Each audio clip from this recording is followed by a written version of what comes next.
Not for a moment. I'd like to ask you a question. How long do former colonial countries have to be punished for then? One of the largest and most significant and longest colonial powers in history was the Turkish Empire. Do we do this to Turkey? Do we say to Turkey, you must have your identity erased as well as punishment for the past? Almost every single people in the world at some point has done something historically they could be punished for. But why, I wonder, is it that it is Europeans that we are always being heard, being offered that choice? Hey guys, welcome back again to my YouTube channel. So today we're going to be diving into Douglas Murray destroys every Muslim activist on immigration in this Q&A. Stick around to the end. Don't skip. We're back with another explosive debate where Douglas Murray dismantles the clueless leftists who scream the loudest about issues they barely understand. This time, it's all about immigration, and Douglas skillfully obliterates every question thrown his way. But before we unleash Douglas Murray's fierce insights, let's hear the absurd questions from the woke audience. Nowadays, how would you argue tonight, frankly speaking? I would like to make a point to Mr. Murray, and I would like to ask you why you feel that the presence of 1 or 2 or 1,000 people with a different identity within a society threatens the identity of the people who were in the society originally. Whether you believe that is a legitimate concern or a primal fear, and whether you agree that when a primal fear drives a crowd, they become a mob, and that a politician should follow a mob and not provide leadership by calming the mob down and giving them a reason. Thank you. And towards the back.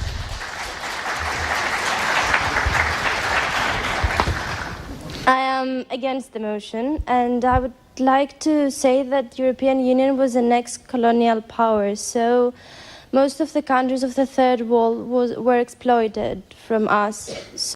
So now we cannot say that we don't accept them because most of their riches and their wealth were taken from us. And Mr. Voridis talked about our values as European citizens, as humans. Well, I think globalization takes them from us and not immigrants. Get ready for a fiery clash as Douglas Murray takes the stage to obliterate the nonsensical drivel spewed by these misguided leftists. First up, a woman who naively asks how Murray would argue if he was Syrian. Brace yourself, because Murray's response will eviscerate her shallow understanding.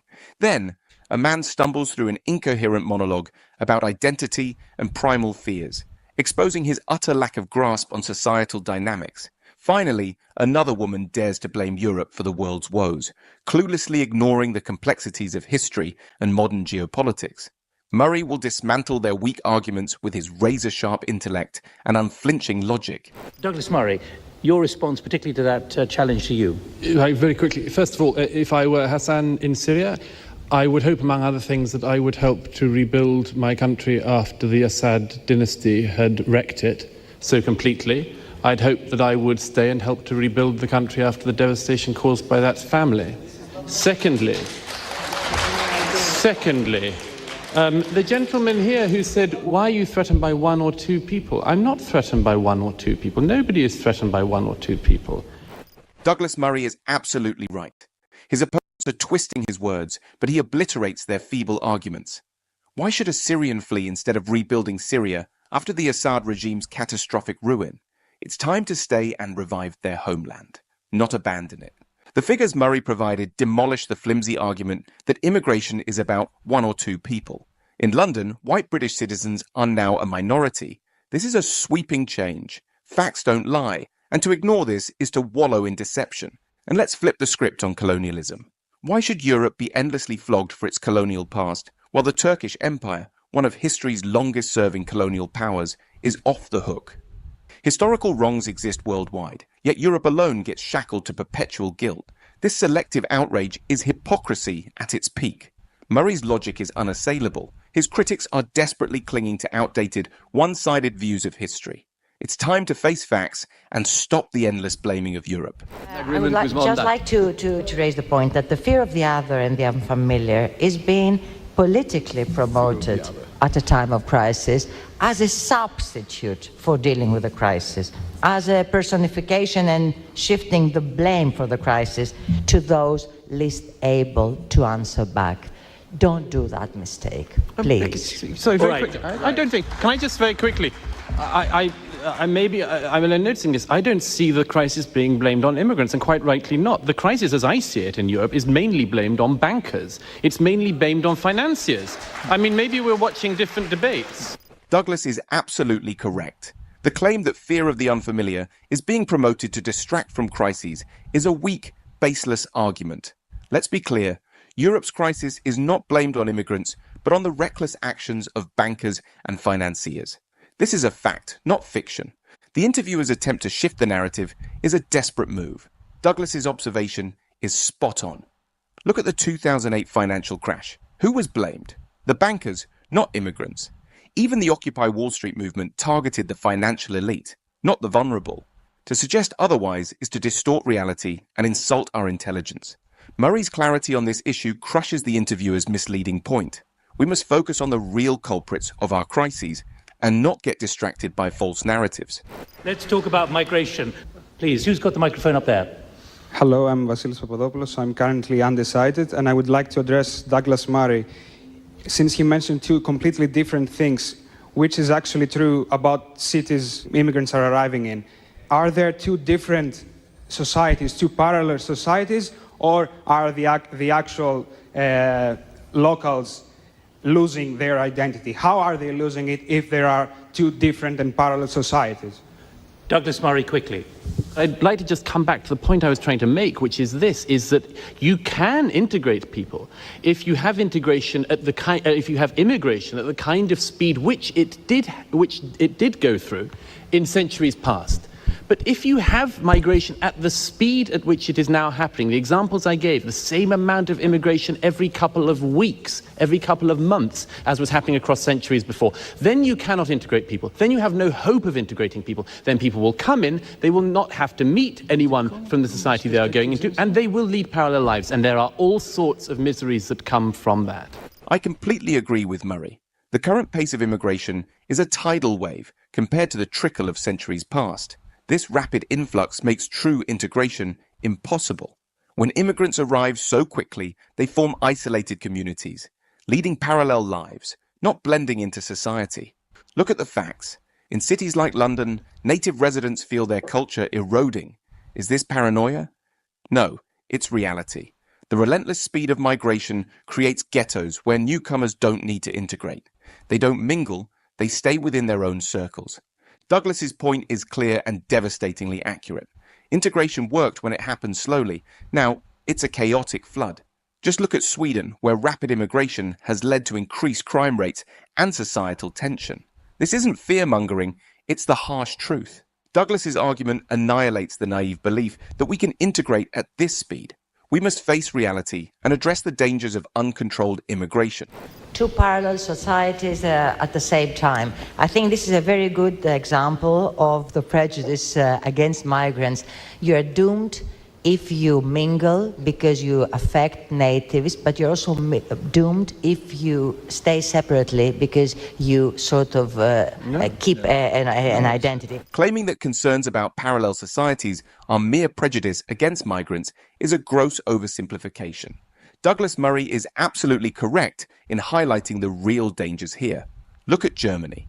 The influx of migrants has led to entire neighborhoods where native Germans feel like strangers. This isn't prejudice, it's a well-documented reality. A 2018 study found that 42% of Germans felt their culture was under threat due to rapid immigration. Sweden provides another stark example. Rapid immigration has led to no-go zones where even police hesitate to enter. Is this integration? Absolutely not. It's a breeding ground for crime and social unrest. Douglas's argument shreds this naive perspective. Integration at a manageable pace works, but a flood of migrants creates isolated communities. It's not about prejudice. It's about preserving social cohesion and safety. Ignoring these facts is dangerous and irresponsible. If you were captivated by Douglas Murray dismantling the leftist arguments on immigration, make sure to hit that like button, subscribe for more hard-hitting debates, and share your thoughts on Murray's piercing insights in the comments below. Well, I don't think this would be a very long conversation, as most of you already know where my stand is on immigration, especially. So I don't really think I have more to say, because if you've watched my other video pertaining this immigration of a thing, you will know where I stand. And since that day till today, it's not like my stand has changed. But since I've watched this video, I'm still going to actually analyze it and tell you guys what I think about it, so stick around. Now listen, first of all, right? They asked Douglas Murray if it was Syria, what he would do. And I think he gave a beautiful answer. He gave an answer that actually relates to the last video I did and what I said. I said, if you develop your nation, there is no need of going to another man's nation or another man's country. Yes. If you develop your nation, I'm not saying that Syria was not in shambles before. But after the event, pick up the pieces. See, there is a nation I'm going to call right now that actually I loved, regardless of how this what happened in their country. They still came together, they still fought, and then they stood together and rebuilt the nation. Poland is a very huge example. Poland fought wars practically all its history. Poland was divided, but they still fought and brought Poland back. Now, Poland is a country where people are going to migrate to. Think about it. Think about it. Think about it. If you develop your nation, there is no need for migration. All this unnecessary debate will not be happening. Stay your country. See, I would love to visit many countries, but I'm not migrating there. I'm just visiting. And if ever opportunity comes for me to actually migrate, I'll be migrating with a more intelligent feedback. Things to do, things to avoid, and things not to do. And also be an addition to society, not a nuisance. Not a nuisance. Like the video will say there, that some people who migrate to another person's country, they will form a group. They will form their own culture in the name. If you know you want to form your culture, stay in your land and practice that your culture. Stay in your land and practice that your tradition. Don't go to another man's land and start forming or start creating rules that were not there before. I'm against it. And if you've watched my former video, you will know that as well as I condemn such activities, I also condemn the fact of, I also do not support the history of colonization by the European nation. I don't support it. But I'm not going to use their one mistake to judge them for all the good things they have done. I don't do that. They recognize they made a mistake in the past and they have moved past that. Or maybe they have not. Maybe it's just a disguise. But at the same time, I feel like they have done more good in trying to repair their past mistake. You that have made mistake, what have you done to repair that mistake? You, yes, I'm talking to you. What have you done to repair your own mistake? Stop pointing fingers. Fix your nation. Fix your country. Attract immigration to your own country. If they did fix that country, will not be enticed to go there. Will not be drawn to go there. So let's call a spade a spade. Don't go to another man's country and be dictating terms. I don't do that. If I come to your house, I will sit down and wait for your instructions. If your instruction, imagine going to somebody's house and you want to pee, you want to take a piss. You are going to the matrimonial bedroom of the house to take a piss instead of using the visitor's toilet. You are invading their privacy. Sit at home. Develop your country. Develop your nation. The truth is this, right? If you go to another man's nation, you attract insult. And if they insult you, don't get angry. You are a visitor. There was a day I went to somebody's house. I did something, right? They insulted me. I felt insulted by what they said, but I didn't say anything because I know I'm a visitor. Do you understand? I know I put myself in that position, so I should be able to endure any backlash that comes from it. If I don't want that insult, I will sit my ass at home and respect myself, and not come online and be crying wolf every single time that I see the repercussions of my mistake. Stay at home, develop your nation, and I bet you that other people will come to your nation as migrants. Now, majority of the people that are going for migration are usually Africans. I'm not gonna lie, I'm an African man, but that doesn't mean I don't have sense. And I'm not saying that people that are doing that are migrating don't have sense, because one day I do hope to go to visit another land to learn their culture. You go to other countries to learn their culture, to learn their way of living, not go there and dictate for them how they will live. Imagine I come to your country now, start dictating for you how you will live. Would you like it? I won't like it. If somebody came from another country and tell me that, oh, there will be curfew in my nation or in my street every 7 o'clock because in their nation they practice curfew, I'm not going to take it lightly with you. There will be protests on the streets for that. There will be anger bottling up everywhere. Or you come to my nation, you enter my house. Let me use house as an example. Let's say now somebody come into my home and tell me that I can't visit my parlor because he's inside there. Why? I can't visit my sitting room. Sorry, I use the word parlor. I'm an African. All right. I can't visit my sitting room because you are inside there. Who are you? I will kick your ass out. Like, I will so kick you out that you'll be like, did you do something wrong to me? Yes, you did. You can't come into my home and then dictate them for me. Who are you? Who are you? So let's stop going to other people's country and start dictating things for them. Sit down, develop your country. I'm not saying that tragedy did not happen to you. So what? Life is not fair. Every single one of us has gone through tragedy. We pick up the pieces and we put our lives back together and make a meaning out of the remaining we have.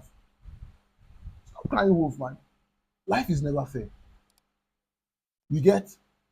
And I'm not in support of remember, I'm not in support of saying that life must treat you bad. No. But at the same time, sit your ass down in your country, develop it, watch other people flock to it. Let's stop all this one-sided part of the story. Oh my God, I really love Douglas Murray. The honest truth is that he actually opened my eyes to a lot of things that I'm not actually aware of. You know? But this is my own perspective of this whole conversation. So tell me what you think in the comment section, and thank you for sticking around to this part of this video. Don't forget to like, subscribe, and comment on this YouTube channel. Also, feel free to use our Buy Me Coffee link to make priority requests on the next video lecture on our YouTube channel, or is your way of supporting us to getting a new mic for the channel. I'll see you guys on my next update. For now, remain blessed and bye.